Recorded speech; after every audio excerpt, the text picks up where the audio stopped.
Make it seven. Seven commits for the Florida Gators in the last 3 days. This one being elite. Edge rusher, linebacker Jamonta Waller. He commits to the Florida Gators. Gators are on a roll. Continuing that roll. Let's break it down right here on Gators Breakdown. Gators Breakdown. Because there's never a dull moment in Gator Nation. The Gators Breakdown podcast is ready to go again. I am your host, David Waters. You can find me on Twitter at GatorDave_SEC. And I made the joke earlier today. I might as well just keep rolling. Well, that would have been about a 7-hour live stream, 6-7 hour live stream. But no, I mean, we got it going again to end this Monday night right here, June 19th, to kind of put a cap on what a crazy roller coaster. Mostly very, very, very, very good news for the Florida Gators the last 3 days on the recruiting front. This time, Jamonta Waller, big-time elite edge rusher, commits to the Florida Gators to kind of just, put a bow on these 3 days. And I'm assuming Florida's going to be done here. right now. Who knows? Who knows? The train's rolling right now for the Florida Gators and this recruiting class right now for the 24 class. 7 in the last 3 days. Woo! They're giving us plenty to talk about, plenty to celebrate. Let's celebrate, Gator Nation. You absolutely should celebrate this. You should celebrate this. You celebrate what's been going on the last 3 days here, all the doubts and all the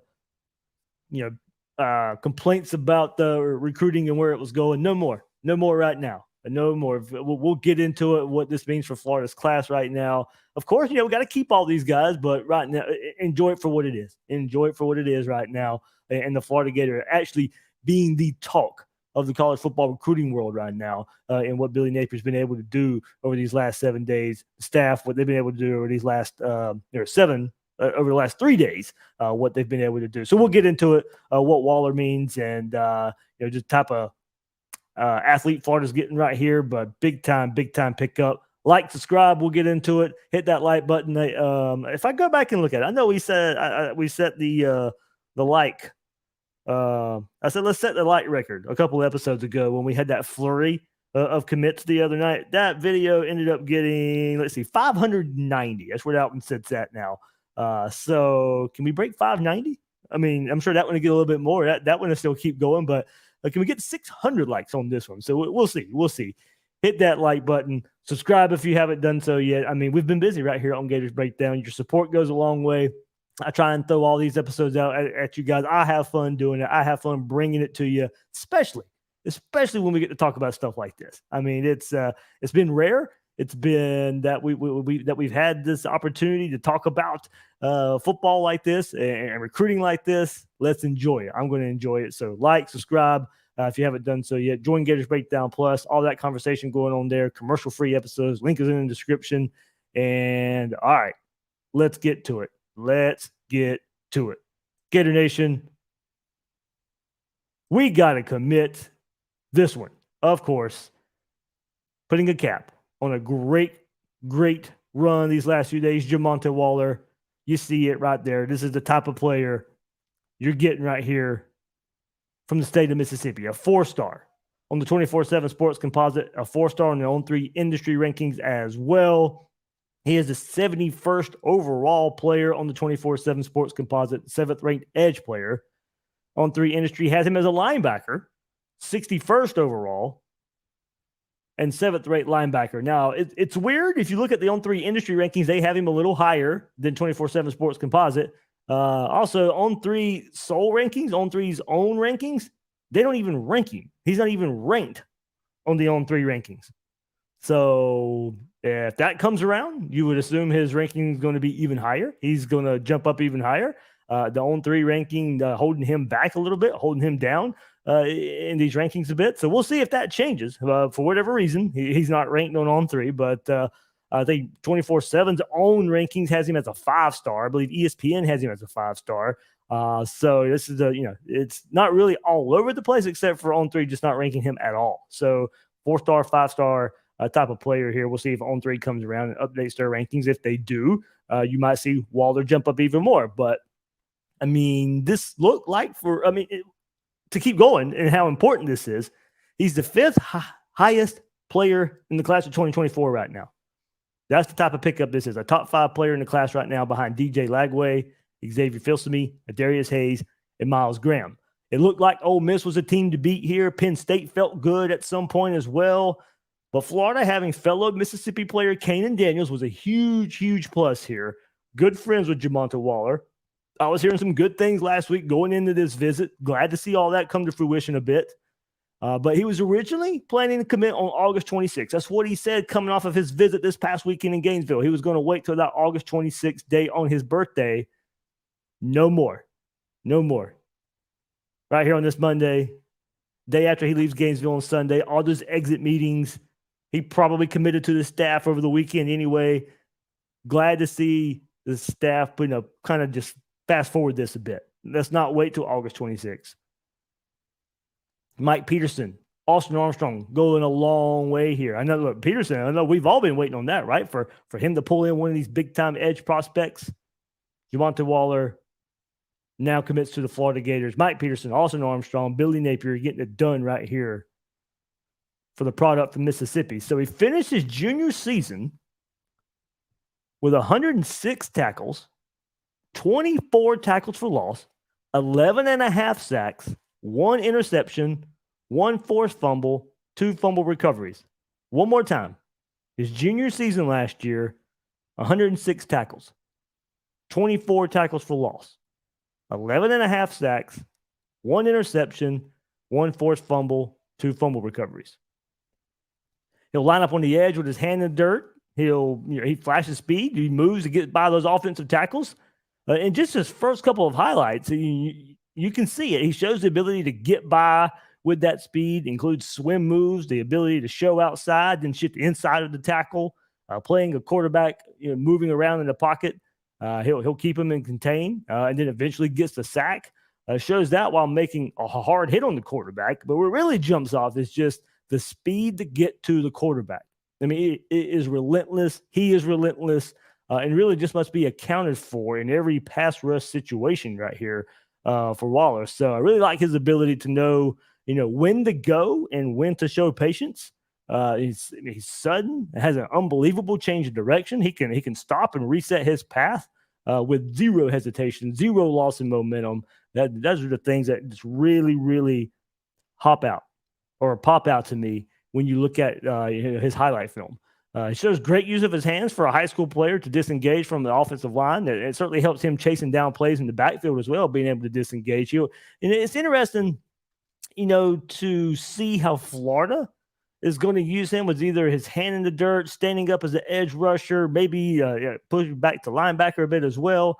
A little on the shorter side. So it probably more so edge and 6'2", 225, maybe closer to 6 foot 2 or 6 foot as well, is what I'm hearing. So you're probably linebacker. I don't think we'll see his hand in the dirt too much here at Florida just because of the size, but mostly standing up as the edge rusher, another linebacker, off-ball linebacker. So it could be one of those that get moved around, stay on the field, very similar to Scooby Williams as a recruit. Playing more, but Scooby playing more standing up. Waller has mentioned wanting to stay on the edge as a top priority, so I see him. You're probably staying in that role. If so, we'll see what Florida brings along recruiting as well with Jordan Ross. But he'll still have to drop in the underneath coverage, make a tackle in that role. But he shows great movement where there shouldn't be an issue. Some teams want him as a linebacker, so going to be interesting to see how his career pays off here. As I mentioned, we'll see. You mentioned it early in an earlier episode as well. See what happened with Jordan Ross and him. He's a pure edge player, great edge player. If Florida's able to pull him in, Florida should feel good about where they stand with Jordan Ross right now. But if you're able to add that to Jamonto Waller, Waller could play a little bit more linebacker. But I think that's still a player that can move around edge, off-ball linebacker, and we'll see where that goes. But love what he shows on his film of just being relentless. I mean, just go watch the huddle highlight, guys. He jumps off the page. I mean, the speed just goes. It's so noticeable. So noticeable there for Jamonto Waller. So big pickup for the defense. I mean, just the defense is kind of for the class of 2024, the last few days has just kind of been boom. I mean, we were wondering how it was going to fill out a bit. Linebacker was looking good early on with Hayes and Graham, but now along the defensive line, and now edge rusher, then maybe another linebacker here with Jamonta Waller. Florida really looking good on the defensive side of the football. So right now, what does it mean for Florida overall? This puts Florida at 16 commits. 16 commits. Pushes the Gators into third place overall on the 24/7 Sports Composite rankings. Third place. Yes, you heard that right. Florida shooting up the board right now behind Georgia and Michigan, jumps Ohio State to get into third place right now with a score of 255.62. And of course, on three, it was already at number 3 right there, moves into number 2 on the on 3 rankings through the Florida Gators. So it's Georgia, Florida, Ohio State on the on 3 rankings, and 24/7 Sports has Georgia, Michigan, Florida, Ohio State. So big rise for the Gators in the rankings here. And if you look at the class, 2 5-stars, 9 4-stars, 4 3-stars, and Noel P, unranked. He'll get a grade of a 3-star eventually. We'll see when that happens. But Waller is Florida's 6th top 100 player. 6th top 100 player. So I knew a good inkling that this one was coming, so I did some research in the last couple of hours or so. And part of that, as I just mentioned now, he is the 6th top 100 player in his class. The Gators only had 2 top 100 last class, 2 the year before in Billy Napier's first class. 6 in this class. When's the last time that's been done? Well, I got you right here. Florida hasn't had 6 top 100 players in a class since 2013. Florida hasn't had 6 top 100 players in a class since 2013. Have 6 right here in this class of 2024 right now. So hopefully all these guys stay in there. We know that's part of the story, but we're not going to harp on that right now. We'll celebrate what's happening. Amir Jackson, of course, the tight end Florida just got a couple days ago. He sits at 108. So maybe even another before it's all said and done. As far as current commits go, he could be another one that hops into the top 100. So could give Florida 7. So Florida's average right now, 92.64. Pretty good average right there for the Florida Gators. A big time pickup. As I said, Ole Miss felt good at one point, but it was Auburn, Ole Miss, and Florida in the 3 that he gave, and in the 3 that Waller gave coming out of the visits this past weekend. Ole Miss thought to be the team trending, but I don't think Lane Kiffin's going to be trolling this one too much. Don't think that's going to happen. But big credit, too, for just speeding this thing up. I mean, the plan was August, wait till the birthday, but no, Florida, with the great momentum they had, continue that momentum right here with Waller. So the top 100 players, Lagway, Filsamy, Hayes, Graham, Jamonto Waller, Aaron Childs. Like I said, Amir Jackson's at 108, so he's on that cusp of the top 100. One more time, 6 players from the state of Georgia, 2 from Florida, 2 from Maryland, 2 from Mississippi now with Kanan Daniels and Waller. Texas with 2, North Carolina with 1, and of course 1 from Germany too. But man, just one more time, kind of to look at it. 71st overall player in the country, 7th ranked edge from the 24/7 Sports Composite, 61st overall on the on 3, 7th ranked linebacker on that service. Now let's just refresh it. Mention 7 commits. 7 commits in the last 3 days for the Gators. 4 on Saturday, 3 here on this Monday. Let's just recap it. Amir Jackson, go back to him one more time, as I mentioned, right on the cusp of a top 100 player. He was the first one Saturday to break it through 108th overall, 8th ranked athlete on the 24/7 Sports Composite, 130th overall on the On3, 10th ranked tight end, 4-star on both services, of course. Aaron Childs, one of the biggest surprises over the weekend. 80th ranked player overall in the 24/7 Sports Composite, the 6th ranked linebacker, 4-star on the On3 industry rankings, 109th overall, 9th ranked linebacker on On3, 4-star on both services, continuing that great linebacker class for the Gators with Hayes and Graham. Now Waller, maybe that slash edge type as well. I mean, Florida is putting it together for this linebacker group and the defensive front, of course, because that goes with Amaris Williams. He committed Saturday as well, a 4-star on both services. 24/7 Sports Composite has him as the 186th overall, the 23rd ranked defensive lineman, 180th overall on 3, 21st ranked defensive lineman. And then Nasir Johnson, who's going to line up right there close to the middle for this Gator defensive front, 4-star on both services, 250th overall in the 24/7 Sports Composite, 30th ranked defensive lineman. If you move to On3 rankings, they have him as 245th overall, 26th ranked defensive lineman. And then let's move a couple of days. Nothing on Sunday. You had the Gator baseball game. Everybody biting your nails watching the Gator baseball game. No commits on Sunday. Just a little bit of a break. We probably needed a little bit of a break. We got one, and then full steam ahead again on Monday. Mekhi Burrow was the first one to hop on board on Monday. 3-star defensive lineman on both services. 24/7 Sports Composite has him as the 994th overall, 96th ranked defensive lineman. On3 has him as the 936th overall, 88th ranked defensive lineman. Big win over Georgia right there for Burrow. You can go listen to the episode detailing his commitment. And then, of course, the Gators grab an offensive lineman today, too. Florida LSU battle for Marcus Mescal. 3-star on both services. 24/7 Sports Composite has him as the 669th overall, 51st ranked offensive tackle.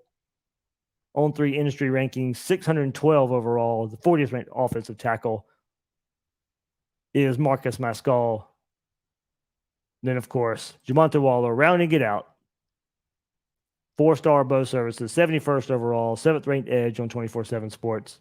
On3 has him 61st overall, 7th ranked linebacker. So big few days for the Gators. Let's get into these comments. Let's get into the comments. Hunter Crane, Napier didn't want to take Sully's moment on Sunday.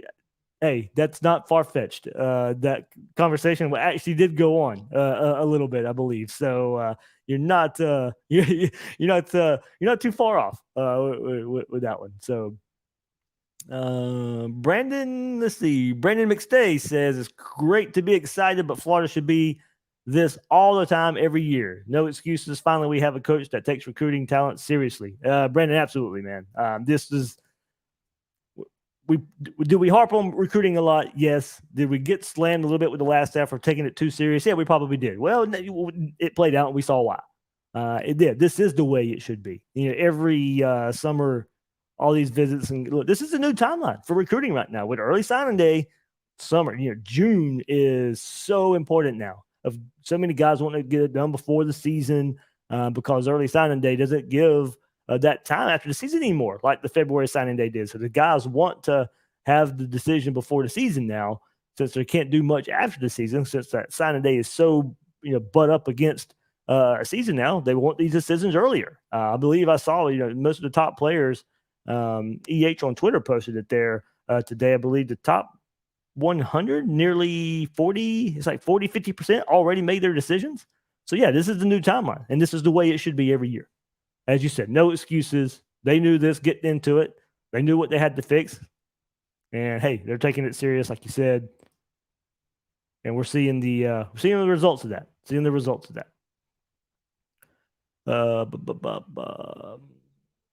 Let me see if I can get this name. Okay, I'll just put it up. What are the odds we could put together an offensive group in this class to match defense? We'll see. You got your quarterback. That's one big gigantic equalizer.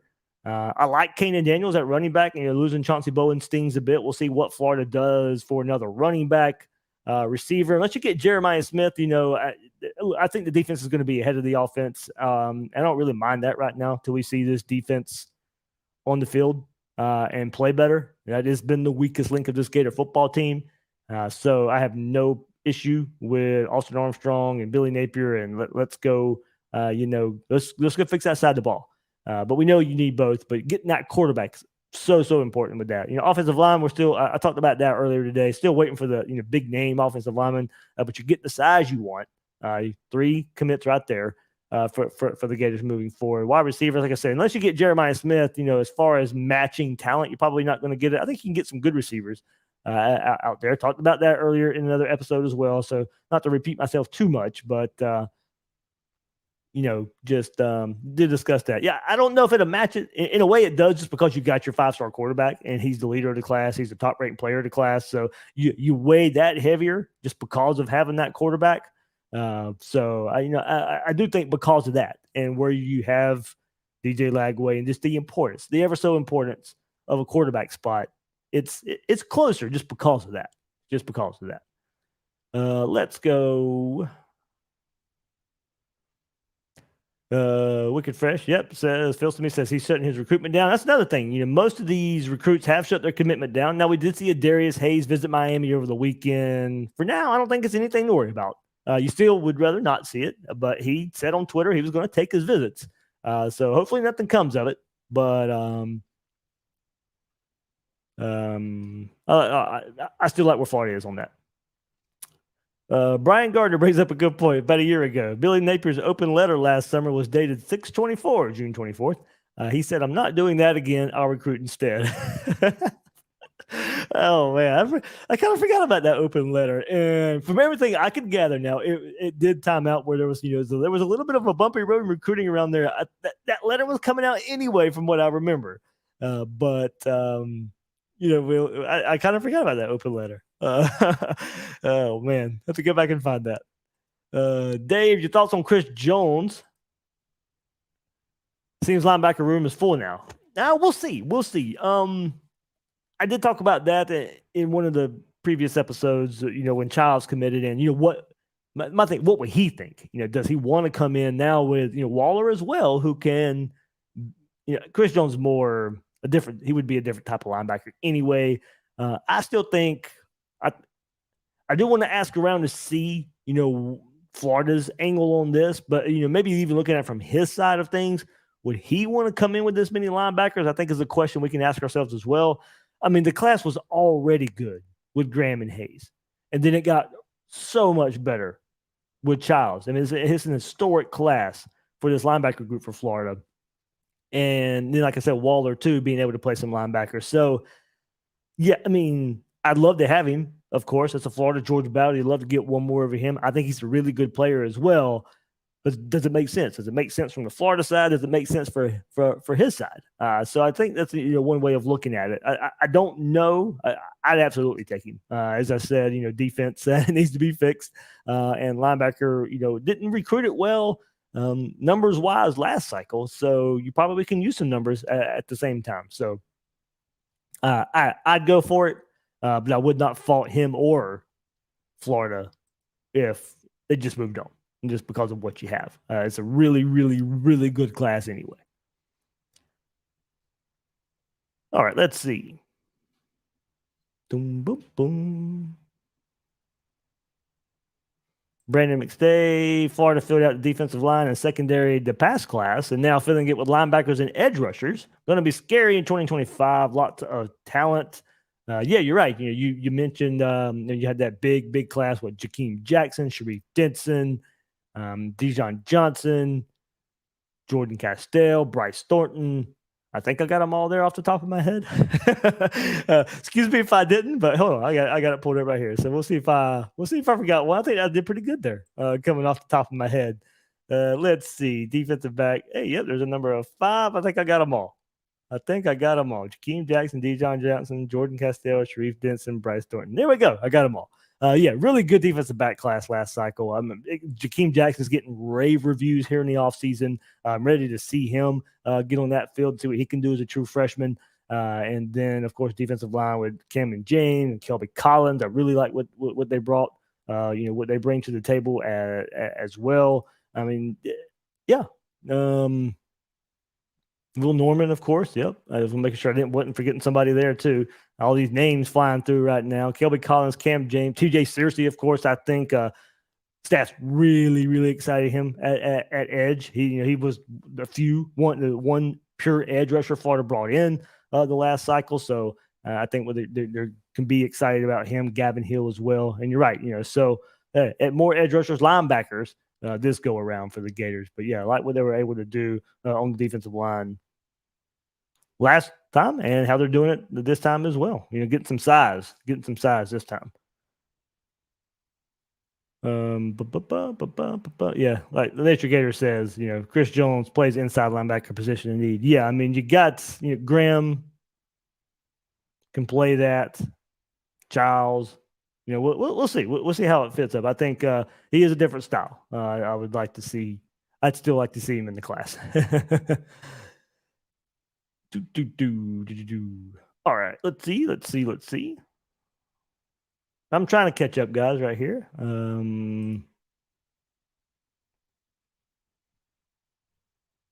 Are you guys? Maybe I'll ask the question. I'll come back around to this. Are you surprised? Are you surprised at what happened here? You had 7 commits in 3 days. I didn't expect this. I expected a number coming out of this weekend. 7? Nope, not. I didn't. Not at all. I did not see this coming. This was an avalanche. This was an avalanche.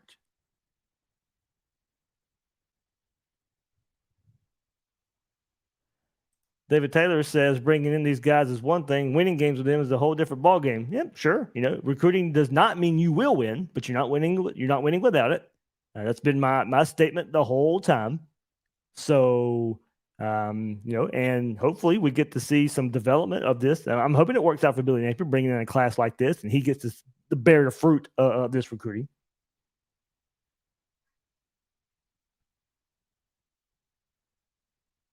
All right. Let's see. JB, guess who's back? Back again. Dave working overtime. Yeah. It's fine. It is fine. A lot of news like this. Hey, it's fun. It's not work. It is not work.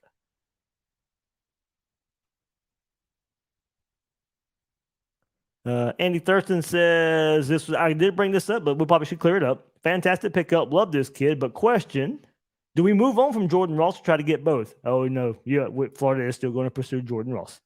Absolutely.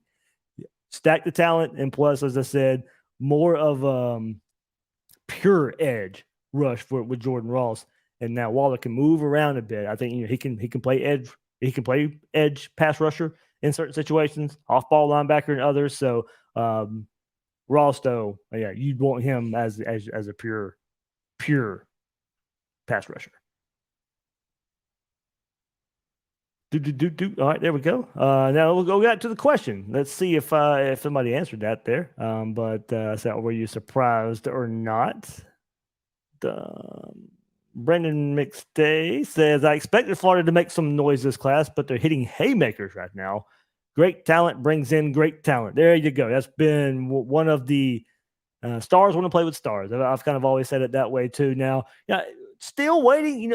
Did think with Lagway coming in at quarterback, you were probably going to have a better outlook on receiver. That hasn't necessarily come to fruition, but that's at this point, that's kind of minuscule with the way everything's kind of going right now. And you brought in 3 really good wide receivers last class. I still think you can bring in some good receivers this class as well. I'm not saying that, but I think we were looking for the huge, gigantic, big stars at receiver. And that's probably the only, that's probably the biggest detractor so far, or maybe the biggest surprise. I'd say.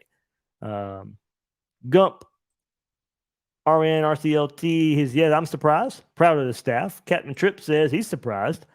Matthew Walker, if you told me this would happen, I wouldn't believed it. I wouldn't have either. I wouldn't have. Not 7, not who. I mean, Childs, like I said, there were once Michigan possibly filled up at linebacker. Look, they were not happy. I went and looked at the Michigan message boards. They were not happy losing Childs, and some thought they were filled up. But I mean, I guess can you be disappointed and filled up at the same time? I don't know. I mean, some were saying they didn't have room for him, but there was still a lot of disappointment in Childs making that decision of not going to Michigan. It was a surprise. His parents were surprised he committed on this Gator visit. So while we were hearing good things, I wasn't necessarily thinking he would commit this weekend. As I said in one of the last episodes, Waller, I was hearing some good things about. I still wasn't sure he'd pull the trigger this weekend. And then Nasir, I think we felt good about him coming in. He was the one I think we were looking for. Is it Amaris or Amaris? I'll try and get clarification on that. But Williams popping, I think, was a huge surprise. I didn't see that coming. They're from North Carolina, a prospect up there. Jay Bateman doing work for his position and his area. So Williams committing was a surprise.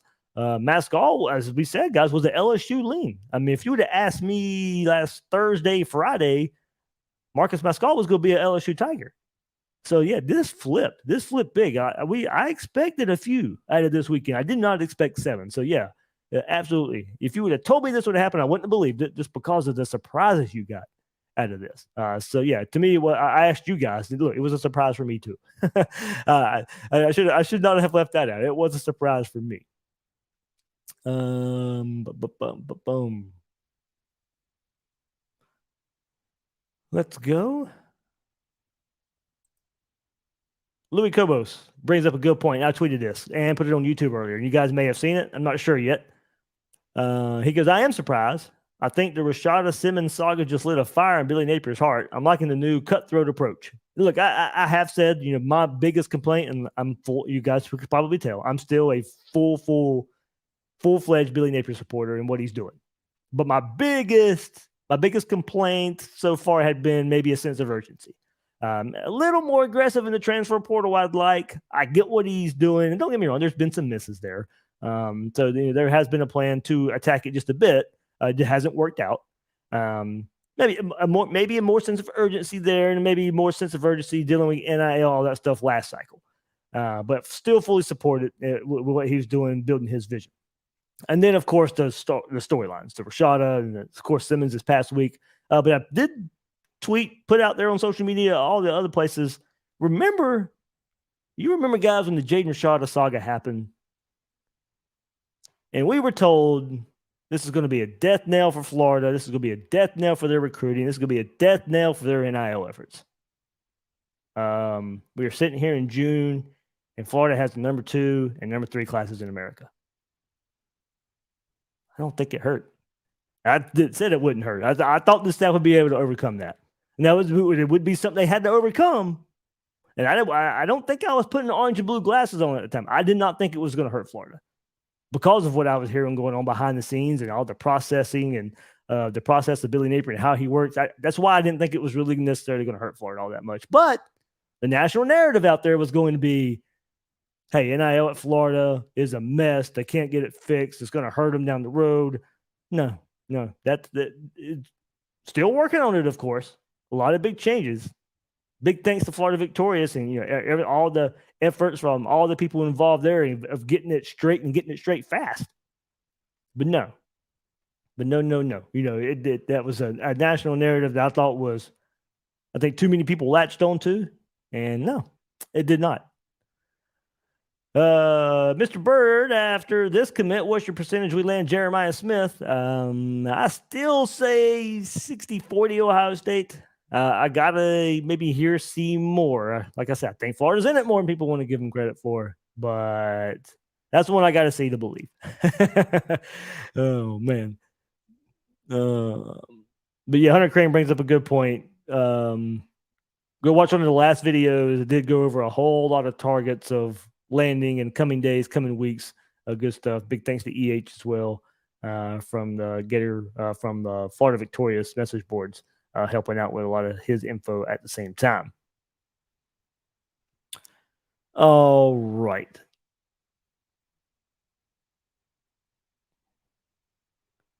Let's see. All right. I'll go back through the comments one more time and then Mr. Bird brings up a good point. Any updates on Gibson, or have he stopped recruiting? I'm assuming Jarrett Gibson, the running back. I don't think so. Is that? I'm assuming that's who you. I'm assuming that's who you're talking about. But Texas, Texas was the name hearing a good bit about early on in the process. Florida's still going to be in it. I think NIL is going to play a huge role here. Billy Napier's got a belief in what he does at running back. I'm not so sure how that one's going to turn out. I think he has a lot of interest in Florida. I think Florida will have a lot of interest in him. But for whatever reason, that one's, I think NIL is going to be huge on that one. We'll see where it goes. Florida wouldn't be my pick right now. Definitely have not started recruiting, though. Have not.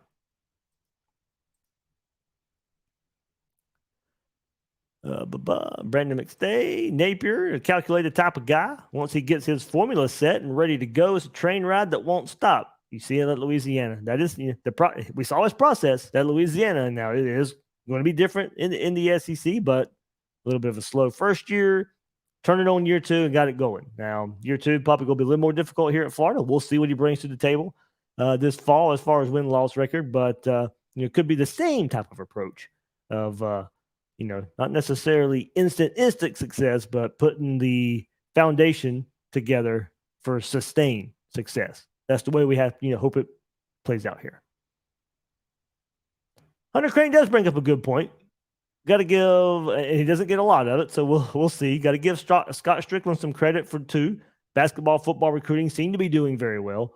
Obviously, hired both Napier and Golden last year. Yeah, of course, basketball recruiting, transfer portal, recruiting going very well there. But Scott Strickland's job's tied to these 2 guys, maybe more so Napier. And Napier fails, Scott Strickland fails. I think that's the way it would turn out. We had that conversation about a month ago with Andy Staples on here on Gators Breakdown. But yeah, I'll give you some credit here. I mean, also behind the scenes, like this can't happen if not everybody's moving in the same motion. And that wasn't the case last year. Trying to figure out NIL with a new staff and just NIL being new in general. Florida was too slow there. Had some good things in motion, but not everybody was on board with Gator Collective and now Florida victorious. There were some wake-up calls. The Jaden Rashada situation, getting your butt kicked by Miami by NIL a couple of times last year. There were some wake-up calls of things needing to be done different. Getting everybody on the same page. Boosters, alumni association, administration in the building. What the success we're seeing right now does not happen without those things coming together. So yeah, I'll give Scott Strickland a little bit of credit right here too for now setting a focus, now setting a mindset inside the building a little bit with some push, from us, from the outside of, hey, we can see where this thing is going and what needs to be done to get there. And, now being more open to a lot of those changes, I think have gone a long way. And we see the success right now on the recruiting trail in football and basketball. And now hope we see it on the field and on the hardwood this coming up year.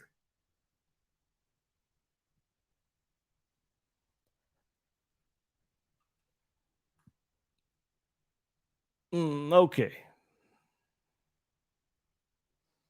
Very interesting. I see it brought up. State of Florida, not a lot of state of Florida commits in the class right now for the Gators.